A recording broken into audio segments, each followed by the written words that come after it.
চেষ্টা করছি যে এখানে আমাদের সংগঠনটা আছে। আমরা আসলে প্রথম দিকে সংগঠনটা যখন চালু হয়েছিল তখন অনেকগুলো ঝামেলা ছিল, অনেকগুলো পথ পাড়ি দিয়ে আমরা আজ এই পর্যন্ত এসেছি।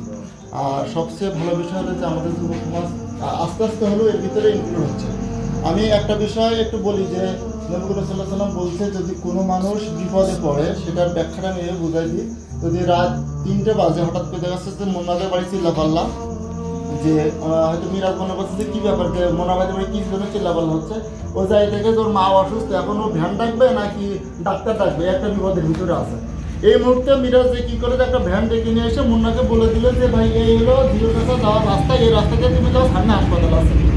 হাদিসের ভিতরে আসছে যে ব্যাখ্যাটা এরকম, যদি কোনো মানুষ এতটুকু কোনো মুসলিম ভাইয়ের সাহায্যে এগিয়ে আসে তো ওই মানুষ এতে কেঁপে থাকলে, একজন মানুষ এতে কেঁপে থাকলে যে সব পাবে ওই ব্যক্তি এতটুকু সাহায্য করার কারণে সেই সবটা পাবে।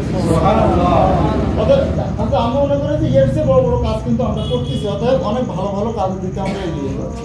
আমাদের এখানে যে বিষয়গুলো আলোচনা হলো, মনে যে বিষয়টা বললো, আমি শুধু জাস্ট যোগ করে দেবো যে এই বিষয়টা যারা আমাদের জাকাত দেয় এরকম কিছু লোক অবশ্য আমরা জানি এ পাড়া ও পাড়া, বা তাদের কাছে যদি আমরা মেসেজটা পৌঁছাতে পারি যে আমরা এবারে এই সিদ্ধান্ত নিচ্ছি, আপনারা যদি আমাদেরকে সহযোগিতা করেন।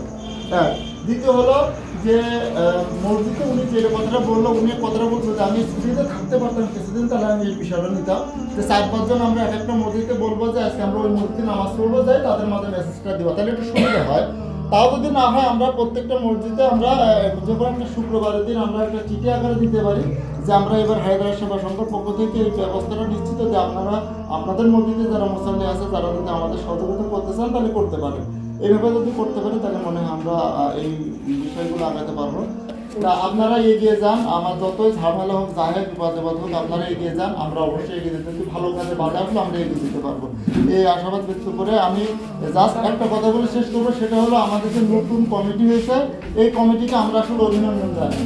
আজকে আমি যেহেতু ওই কমিটিতে আমি থাকতে পারছিলাম না, আমি আমার পক্ষ থেকে এবং আমাদের সংগঠনের সকলের পক্ষ থেকে যারা নতুন কমিটিতে ইনক্লুড হয়েছে সিনিয়র সদস্য থেকে সবাইকে আমি আমার পক্ষ থেকে অসংখ্য ধন্যবাদ জানাচ্ছি। আপনারা এগিয়ে যান, আমি আপনাদের সাথে আছি, আর সাথে থাকবো ইনশাআল্লাহ। আল্লাহ রাব্বুল আলামিন আমাদেরকে সহযোগিতা করুন। আসসালামু আলাইকুম।